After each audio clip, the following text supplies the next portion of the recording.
Good afternoon, students. Today we will discuss Agganna-Sutta. It is part of Buddhist discourse, and now I ask Sunil to introduce Agganna-Sutta. What is this Agganna-Sutta? Then after I will go into the description and discussion uh, in Agganna-Sutta. So Okay, right sir. now I request Sunil to start Yes. his discussion on introducing Agana Sutta. Okay. Thanks a lot, sir, for giving me this opportunity. And as we know that today we are going to discuss on a topic which is not related to any particular thinker, but it's all about the great Buddhist scripture. The particularity of this session is Agna-Sutta. To know the root of Agna-Sutta, we should first we should first heed our all efforts toward the emanate of Shramanic movement. As we know, the Buddhist philosophy or Buddhism is a part of Shramanic tradition. In post-Vedic period, the excessive focus were given to ritualism, dogmatism, casteism, and Shramanic movement and Buddhist movement as a part of Shramanic movement is a reaction against this, and so Agna-Sutta as well quite self-consciously gives alternative view of origin of this universe, origin of social order and its structure, origin of caste system, and it contains quite interesting concept about the ancient Indian context. So before going deep into the topic, I should introduce some basic tenets of Agna-Sutta. In early Buddhist literature, we find two category. One is canonical text, or another one is non-canonical text. The canonical text are the canonical text are the actual word of the Buddha. In it, we find some basic tenets and principles of Buddhism, and non-canonical texts are the texts which are based on observation and commentaries on the canonical text. So, in canonical text, we find the Tripitaka. Tripitaka, the earliest compilation of the Buddhist scripture, which were written on long and narrow leaves. The Tripitaka is consist of three books we can say. Sutta Pitaka, basket of discourse, which is also known as Buddha Bakana, the word of Buddha. In it, we find certain discourse of Lord Buddha related to doctrinal issues of ancient India. Vinay Pitaka, basket of discipline, in which we find some rule and regulation of monks, some doctrinal exposition, rituals, birth stories, biography, or some elements of Dhamma. And third one is the Abhidhamma Pitaka, which is the study and systematization, thorough study and systematization of the Sutta Pitaka. The Sutta Pitaka are conserved within the Abhidhamma Pitaka, we can say. And the Sutta Pitaka further divided into five collections, in which we find Digha Nikaya, Majjhima Nikaya, Samyukta Nikaya, And another one is Anguta Nikaya and Khuddaka Nikaya. The Diga Nikaya further, in Diga Nikaya we further find 34 sutta, 34 sutta, and Agganna-Sutta is the 27th sutta of Diga Nikaya. So now we should know the meaning of Agganna-Sutta. The meaning of Agganna-Sutta in if we consider about the meaning of Agganna-Sutta, then we can say Agna is used to describe the origin and Sutta is for origin. Thus Agganna-Sutta means discourse of origin. It is Agganna-Sutta. I am saying about Agganna-Sutta. Agganna-Sutta is the discourse imparted by Lord Buddha to two Brahmins, Vasishtha and Bharadwaj, who left their own family, own caste to become a part of monk. So the Agganna-Sutta comprise the discourse imparted by Lord Buddha to two Brahmins about the origin of this universe, about the origin of life on this universe.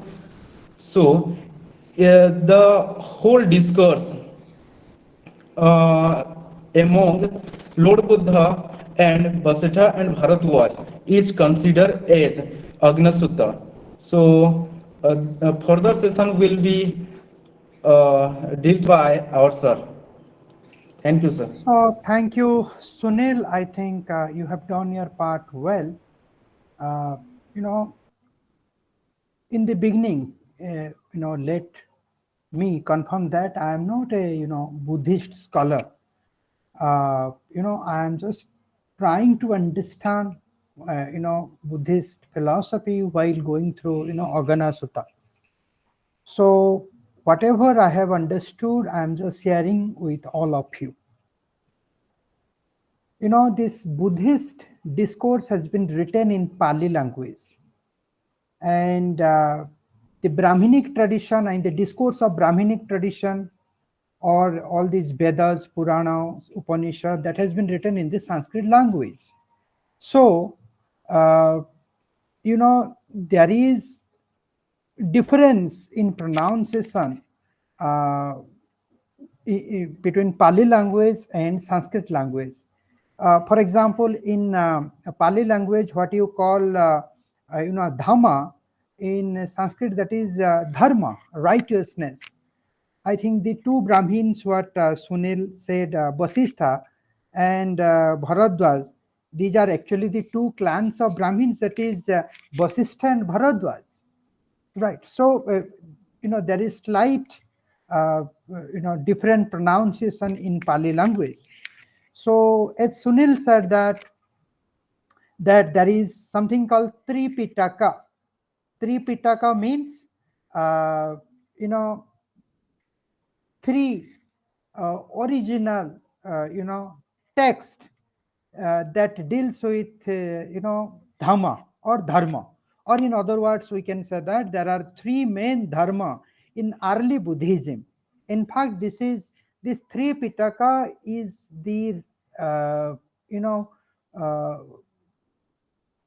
it is the philosophy of Buddha. It is not commentaries.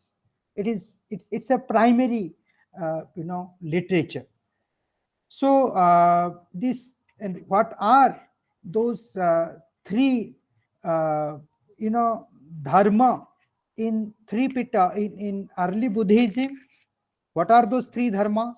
Or what are the uh, three categories? One is the Vinaya Pitaka, then Sutta Pitaka, then Abhidhamana Pitaka. Pitaka means basket. Vinaya means discipline. So Vinaya Pitaka means basket of discipline. So in Vinaya Pitaka, you will find different discipline. Then Sutta Pitaka. Sutta means discourse. Pitaka means basket. So Sutta Pitaka means basket of discourse. Then Abhidhama Pitaka. Abhidhama means special doctrine. So Abhidhamma Pitaka means basket of special doctrine. Now, if you'll ask me, sir, what is all these Pitaka? I mean, what is discipline, discourse, special doctrine, right? I can answer it only when I will go through all these, Pitaka. I have not gone through all those Pitaka. I am saying it in order to introduce the Agganna-Sutta. Then I will, enter into what are the main concern in the Agganna-Sutta. So if you see, uh, the Sutta Pitaka, in Sutta Pitaka you will find again 5 Nikaha. Nikaha again means discourse. That means this basket of discourse, Sutta Pitaka means basket of discourse, that is further divided into 5 discourses. And here discourse means Nikaya. So Sutta means discourse, Nikaya means also discourse. Now this Sutta Pitaka, basket of discourse, is further divided into 5 Nikaya. Now if you'll ask me, sir, what is the difference between Nikaya and Sutta? When both these words are having the same meaning, discourse, again, I cannot answer you. There may be some differences. However, what are those 5 Nikaya? One is the Digha Nikaya, then second is the Majjhima Nikaya, then Samayutta Nikaya, then Anugatara Nikaya, then Khudaku Nikaya. Digha Nikaya means long suttas, long discourse. Majjhima means middle. So that is the suttas of middle, length. Then Samyutta Nikaya, that means sutta organized according to the context. Then Anugatara Nikaya, that is, suttas arranged according to the number of doctrinal item under discussion.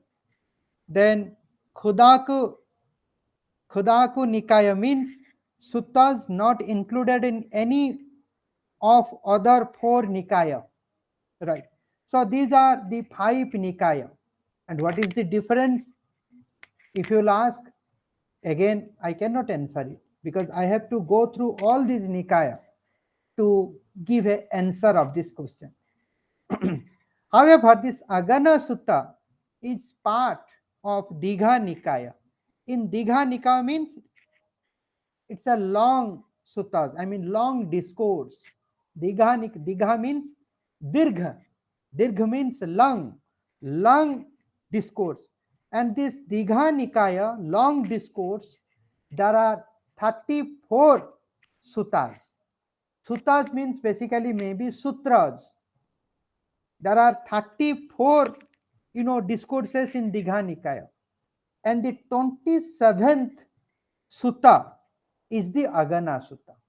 So Agganna-Sutta, it is the 27th sutta of Digha Nikaya. And what is Agganna-Sutta? Sutta means discourse, Agganna means origin. Discourse of origin. How human beings, they originated, how life has originated, how the earth and solar system has originated, what is the origin of society, and what is the origin of state. Now in Agganna-Sutta, if you read Agganna-Sutta, what I have shared with you, you will find this Agganna-Sutta, there is a dialogue between Lord Buddha and his 2 Brahmin disciple or Sishya, Vasistha and Bharadwaj. So I am not using Pali language, I am using the Sanskrit language. This Vasistha and Bharadwaj, they are the 2 clans of Brahmin, right? And these two, they have left their clan and joined the Sangha. And one of the students asked me in the class, sir, why they have left the, you know, left their clan? Why they have left their, superiority, uh, what they were having in the society? Maybe it is because of the pursuit of knowledge. I mean, this similar question will be, why Buddha, he being the, being born in a king's family, why Buddha left everything? And it is because of the knowledge. There is a seeking of knowledge, getting the ultimate knowledge. Maybe that was the reason why Vasishtha and Bharadwaj, they left their clan and they joined Sangha. Now you just take a pause and think, this is what the knowledge is. They were leaving everything for the knowledge. The end of knowledge was knowledge for them. And today, knowledge is not being thought as an end, rather, knowledge is being used as a means. The end is something else. So, this is the difference between, today and at that time, right? Even in Buddhist literature, you will find knowledge for the sake of knowledge. Knowledge for the sake of knowledge. Now, in this dialogue between the Buddha and on one hand Vasishtha and Bharadwaj on the other, in this dialogue you will find four things: the origin of life, the origin of solar system Earth, the origin of society, and the origin of the state. Now, what is the origin of life? Right? Now, to Buddhist literature or to Buddha, there has been a cyclical contraction and expansion of universe. That means the universe we talk about, that is not fixed. In the universe, there is a cyclical process of contraction and expansion. Contraction means process of becoming smaller. So sometimes this universe becomes smaller, sometimes that this universe become, larger. There is expansion, there is contraction, and in that process the life form has evolved and re-evolved, right? So to Buddhist literature, Agganna-Sutta is part of the Buddhist literature. So when I'm saying in Buddhist literature, I'm referring Agganna-Sutta. So to Buddhist literature, life, existed before the solar system. So first, there is universe. There is a cyclical contraction and expansion. And it is due to this cyclical process, life form has evolved and re-evolved.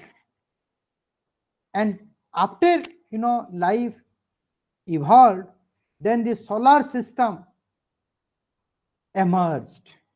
So solar system, it has not emerged prior to life. Rather, life has emerged prior to solar system.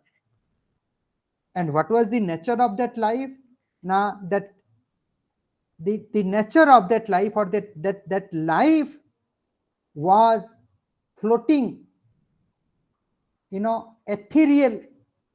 Ethereal means delicate, bodiless, otherworldly. What we call, Atma. These life were floating. That life were floating. That life were not having a body. Their life, what Today we call, after the death, we call the person has gone to the other world, right? The life was in that form, and there is self luminescent, and this life were self luminescent being, I mean lightening that life, were lightening, there was light in that life, right? There is there was lightening. If you see different serials of today, you see when any divine, when they come with a light, right?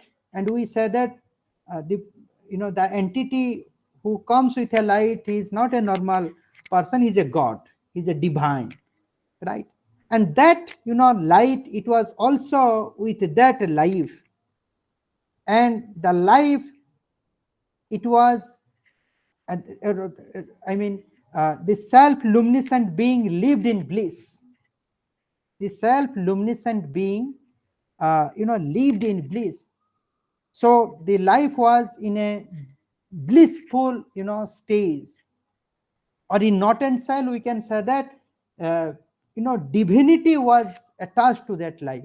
So life was there, divinity, that life, that life was having the divine qualities. Now after the solar system emerged, then with the solar system earth emerged, and in the earth first water emerged, right? And once water emerged, and let me tell you, all these lives that were floating in the space, right?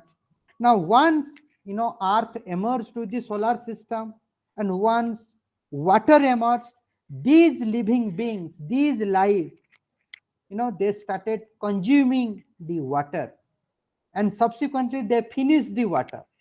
Again, I'm telling you, this is the Buddhist discourse. This is the Buddhist thought of what is the origin of life. Now once water was finished, you know the surface emerged. Above the surface you can find the water. Now these life, after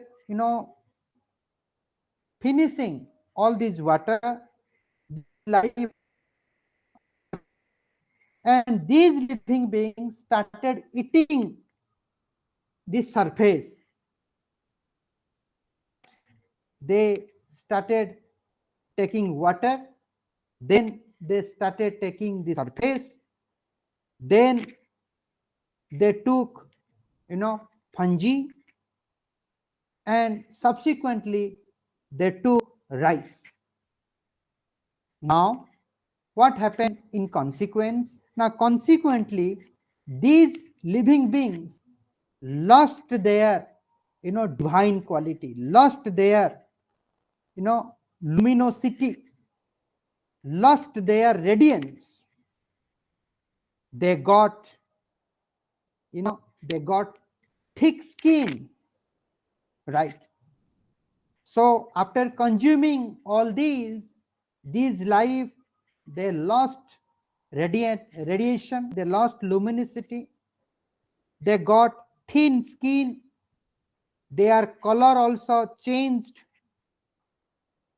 Subsequently, the concept of beauty and ugly, it emerged. Sun, moon, day, night subsequently came into existence. So that's how life emerged. Now we can think that what is the basis of such understanding of Buddhist thought. Why Buddha is saying why life is prior to the solar system,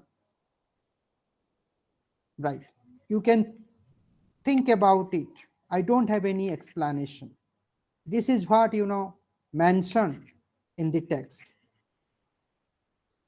Now, with, you know, the concept of beauty, subsequently, sex developed. Sex developed. Male and female, they, emerged. And attraction happened between the male and female, right? And they start doing what the animals do today, right, in public. But again, they felt bad about it. So that's why they started living in a secluded hut. They create a house, they create a, home or house, a hut. They started staying within the hut. To sustain, they create some private property, right? Then the concept of family, emerged.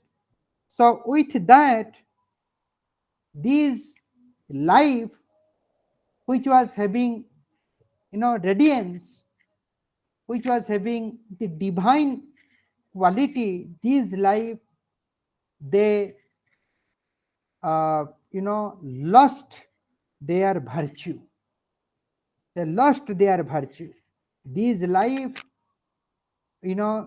got surrounded by the greed, theft, violence, murderer, murder, right?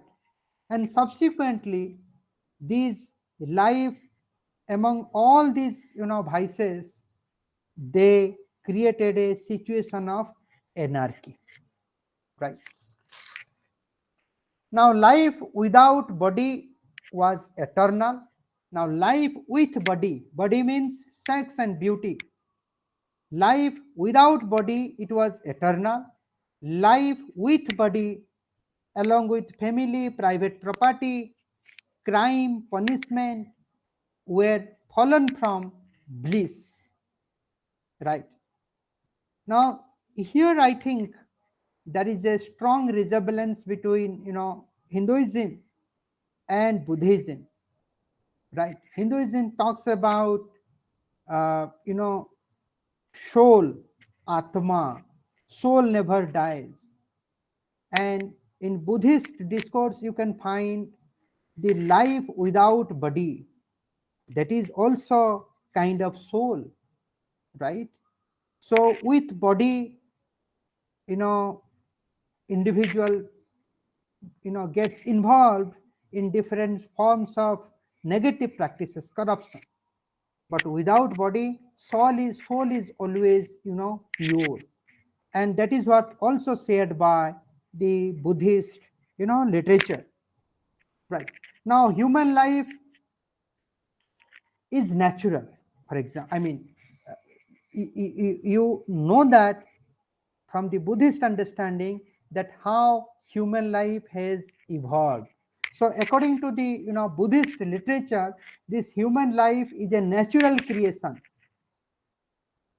right? Human life or human are not different from other species. Human are one of the, different species. There is nothing divine in human being. There is nothing divine in human being.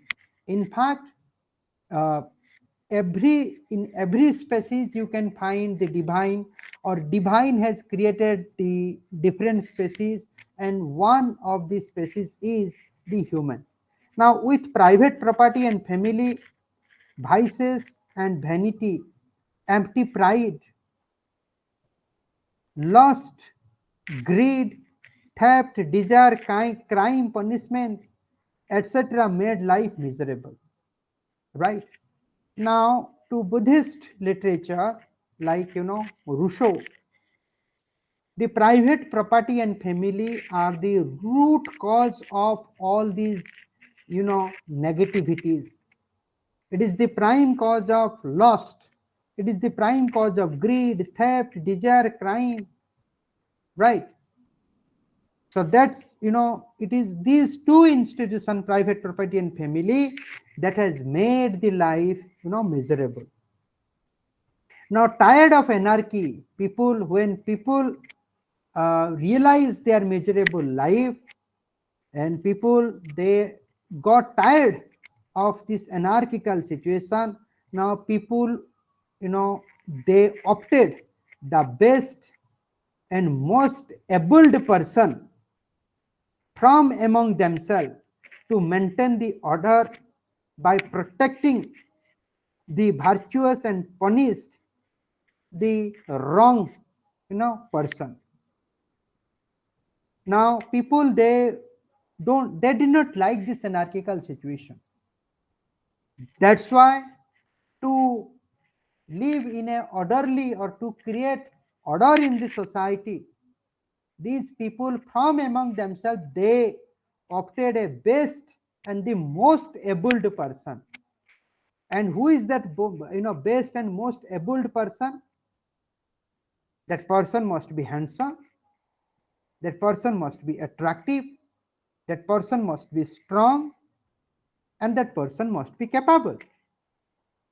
And if the person is having all these qualities, then that person will maintain the order. And how to maintain the order? Now, maintaining the order requires two things. One, punishing the wrongdoers, and protecting the virtuous. Protecting the virtuous and punishing the wrongdoers, wrong individual. Right?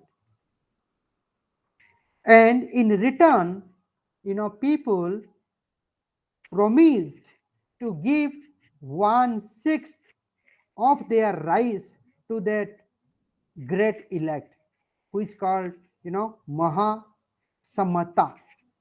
Again, it's a Pali language.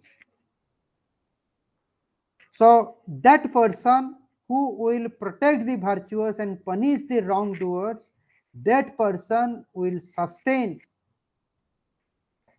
by the, resource, or by the resource. Okay, by the, here resource means rice, right, at that time, right.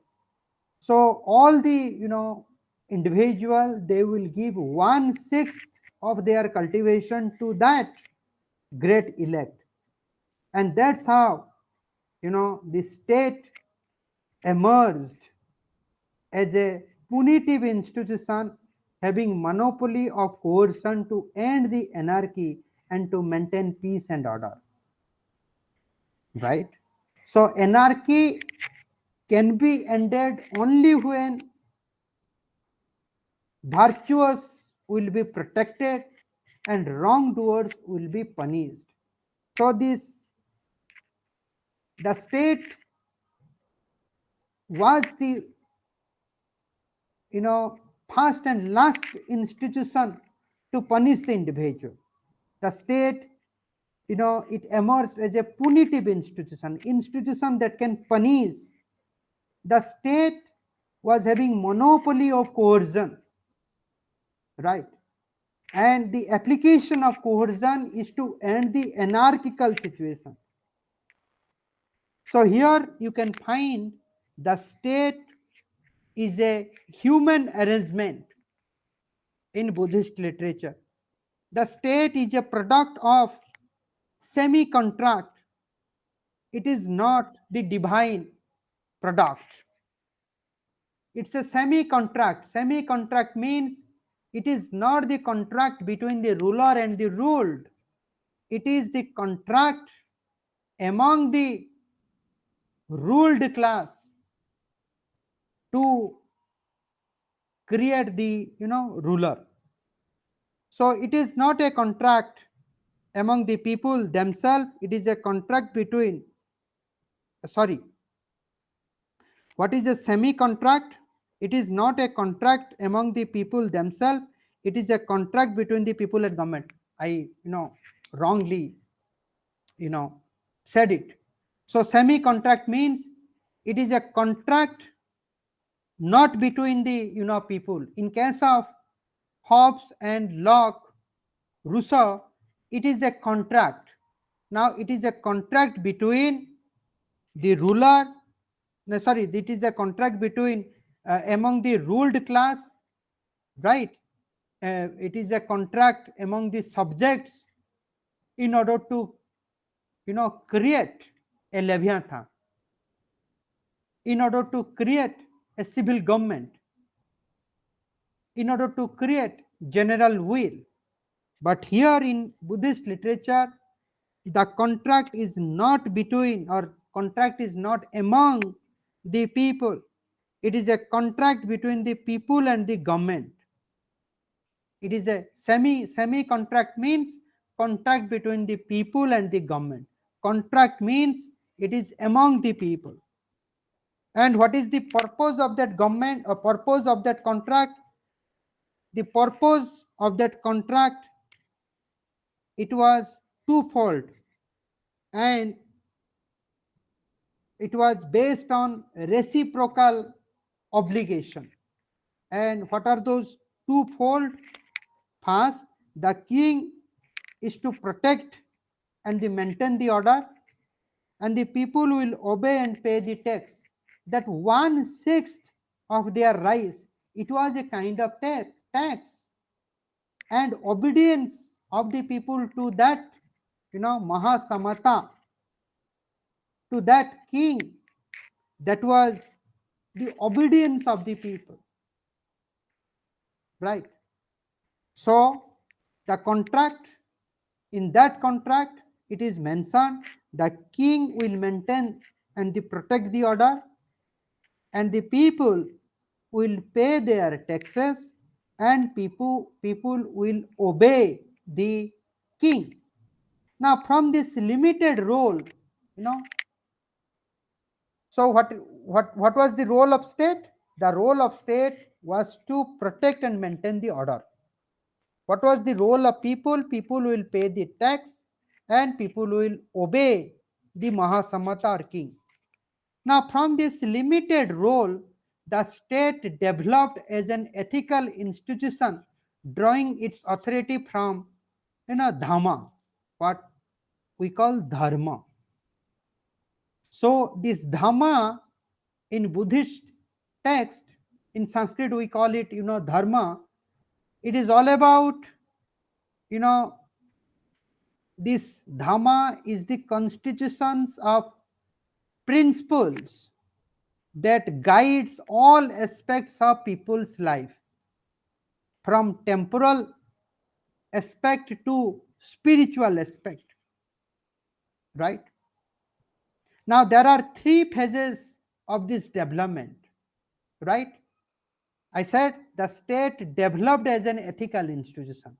So initially, state was very much limited. A state was having very much limited role, maintaining the law and order.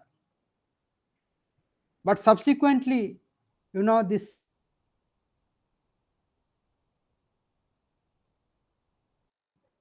all aspects of individual's life. Now that development of the state in its role, there are actually three phases. Now in first phase, I have said that this Mahasamata, or the elector or appointed ruler, that was created, and the role of Mahasamata was to maintain peace and order. This is the first phase of the development of the state. Now in the second phase, the king maintained two wheels of life, right? Now in the second phase, here the king symbolizes the state. Now the state started maintaining two wheels of life. One is the command. In Buddhist, in Pali language we call ana, and another is the righteousness, that is dhamma or dharma, right? So in the Second phase, the king or the state, it not only,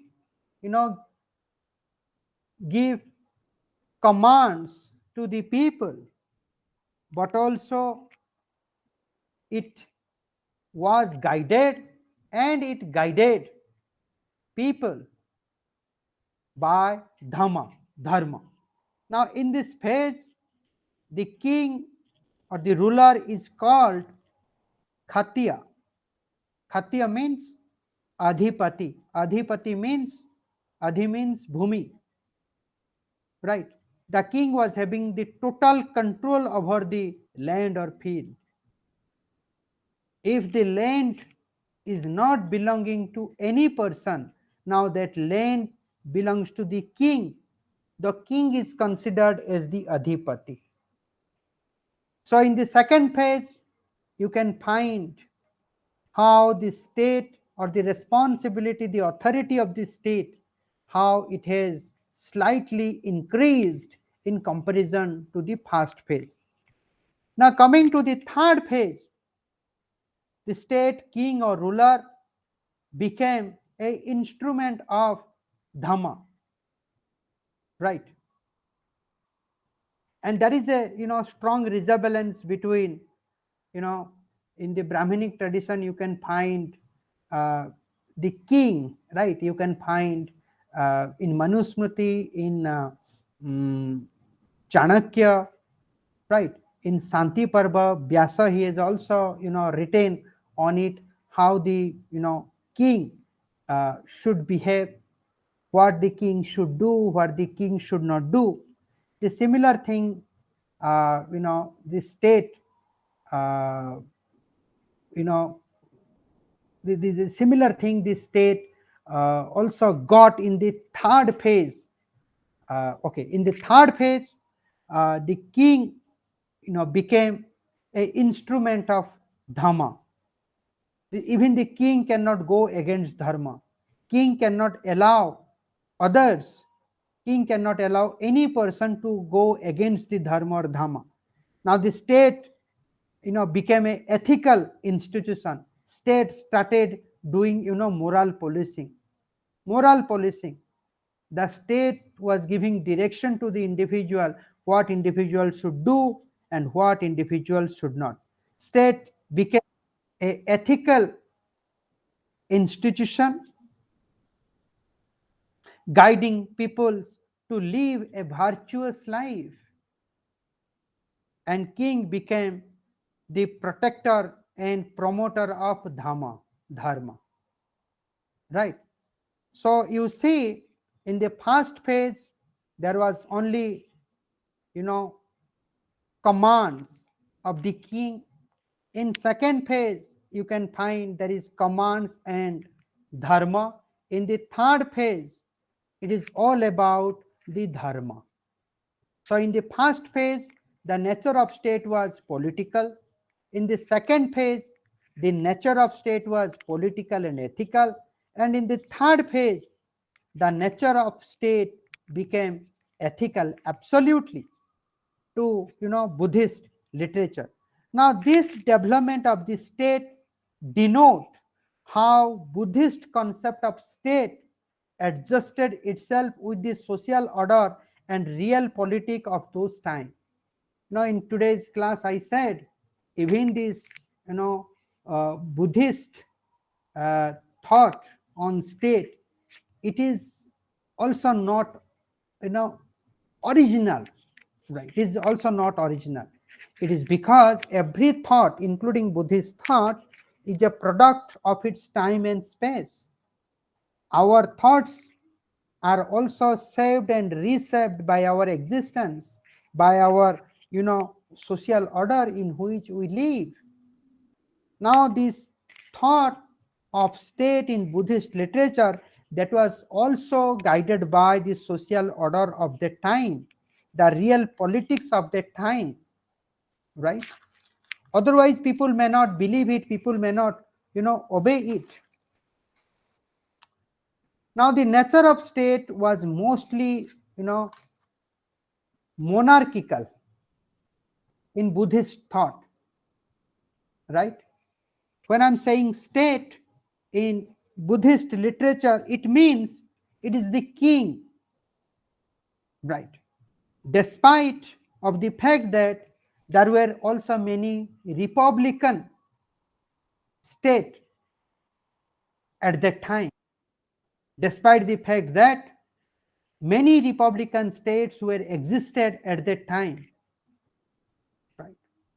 But in Buddhist state or Buddhist thought, the state is monarchical.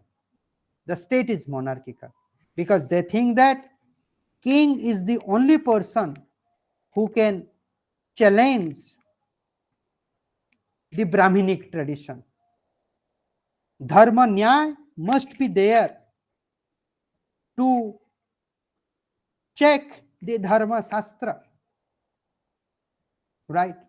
King must be there so that people will develop faith, faith to that king. People will develop faith in the king. People will ask justice from the king. In Buddhist thought, Dharma Nyaya is very important than the Dharma Shastra. The king, the monarchical state, it was preferred by or preferred in Buddhist, literature. Now, state, as I said, as an ethical institution in the third phase, the state has become the ethical institution. Now, state as an ethical institution was absolutely necessary to maintain the institution of private property and family. So, Buddhist literature, Buddhist, though they see that the private property and family, they the breed of corruption is there in the private property and family, but private property and family, that is also the requirement of the life to sustain, right? But uh, but this private property and family must be controlled, must be controlled. And who will control it? Now it is the state who can control this private property and family, so that private property and family, it will produce good, it will not produce any negative things. Now state as an ethical institution, it was necessary in order to maintain, in order to control the private property and family. State was sovereign entity, it had total authority, it had the ability to reward and punish, had the capacity to give order and receive order from none. The state was sovereign.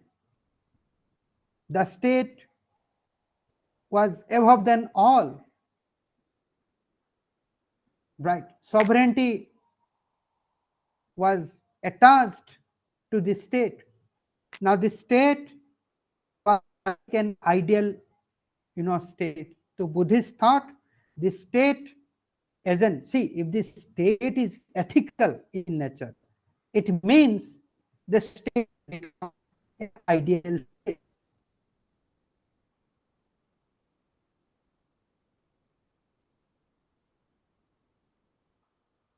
Right?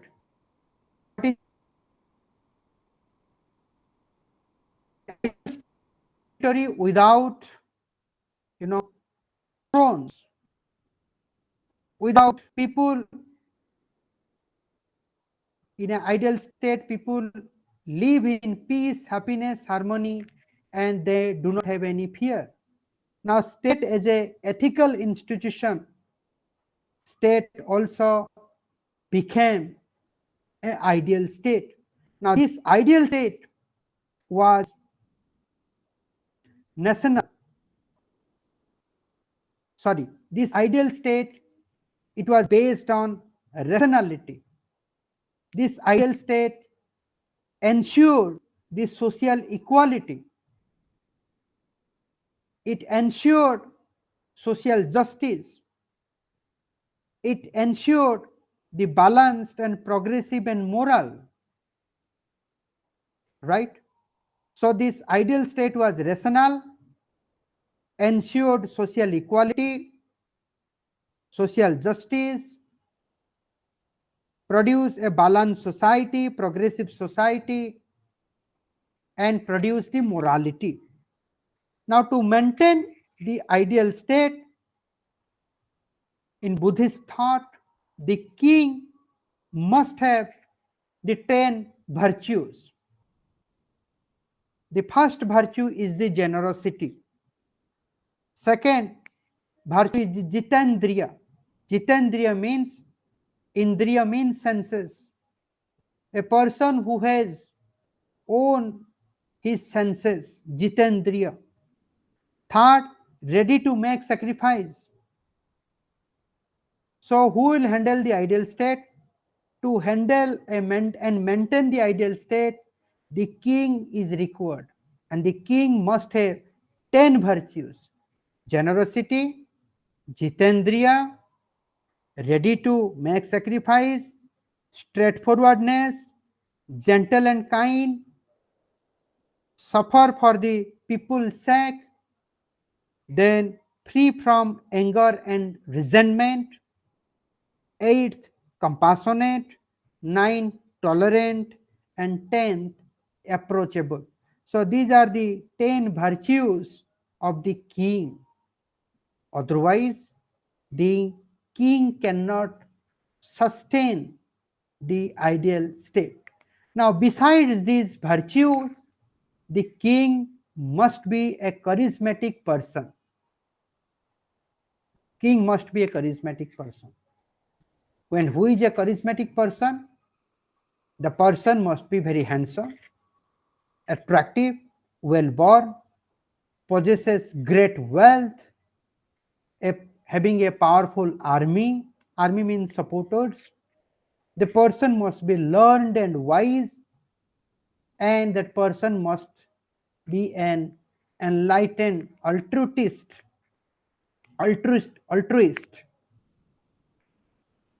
The king must follow the dhamma, maintain and promote it throughout in his state, and make people happy by following dhamma.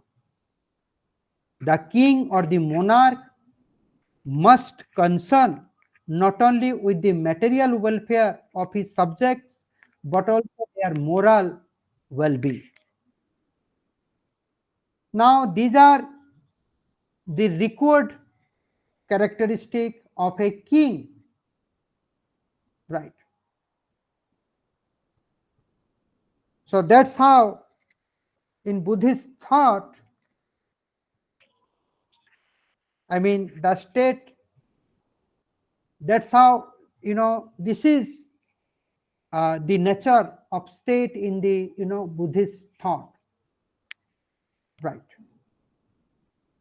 In North and South, state means a monarchical state, and a monarchical state revolves around the character of the king.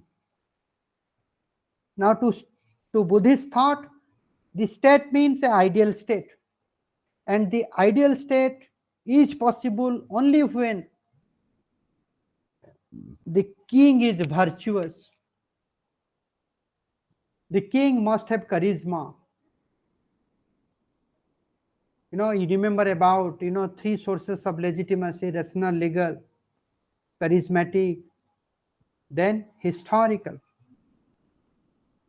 All these aspects, or all these three kinds of legitimacy, must be attached with the king's personality.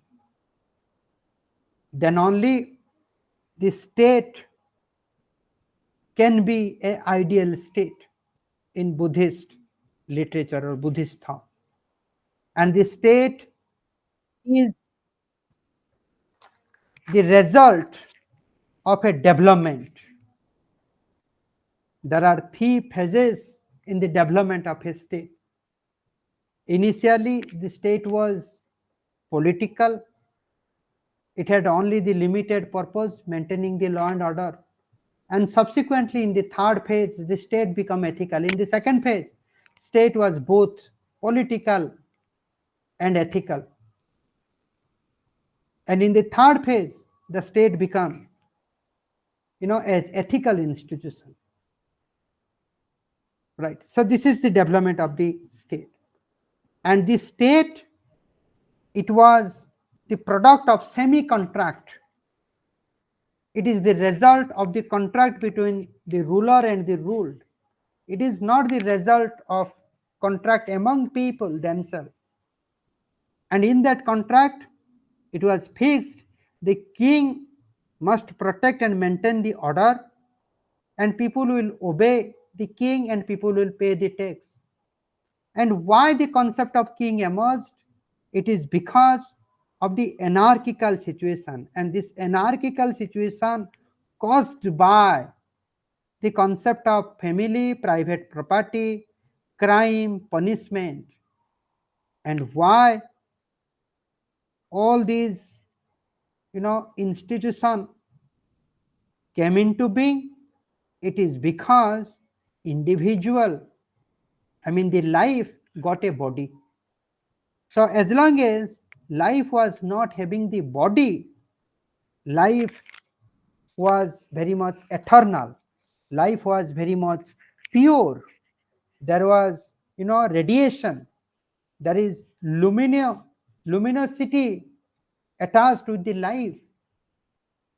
Subsequently, when life got a body, then all these negative institutions emerged with that body, right? So here we can see in Agganna-Sutta how the origin of life is related with the Buddhist formulation of a ideal state. So this is all about your Agganna-Sutta. If you have any question, you can ask, otherwise we can discuss it in your class. Now I want your, since this is the first online engagement with me, I want your reaction to today's discussion and deliberation on Agganna-Sutta. So did you get the main aspect of Agganna-Sutta, how the origin of life is related with the origin of the state, how society formed, everything, right? So I want your reaction, then I will stop recording. Yes, sir. We have got a prior knowledge about what you have said, the origin of life, state, and how is well connected with each other. Okay, thank you, Nikita. Any other reaction?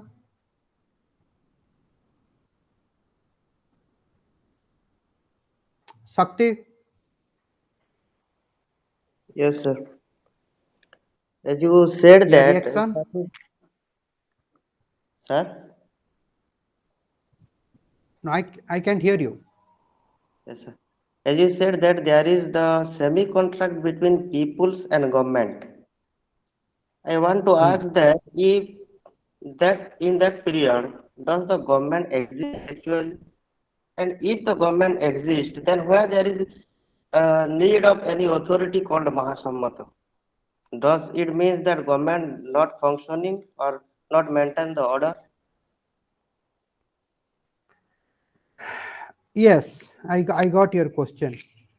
So you are asking that how that Mahasamata it emerged, and why there was no contract uh, in the emergence of Mahasamata. Are you asking that? Yes, sir. Shakti? Yes, sir. Okay. So I think, yes, come in.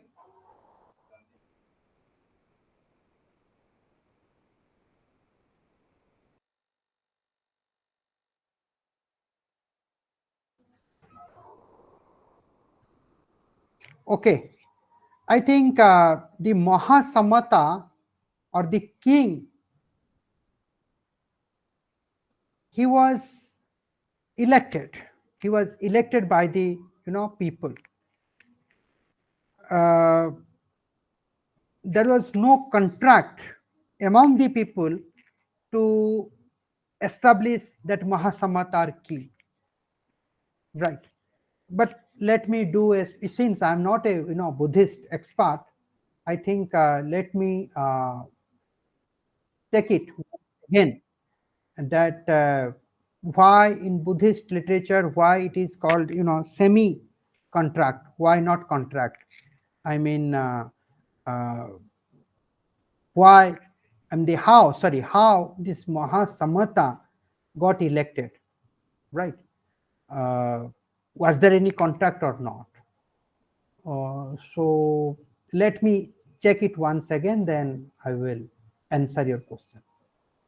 Okay. Yes, sir.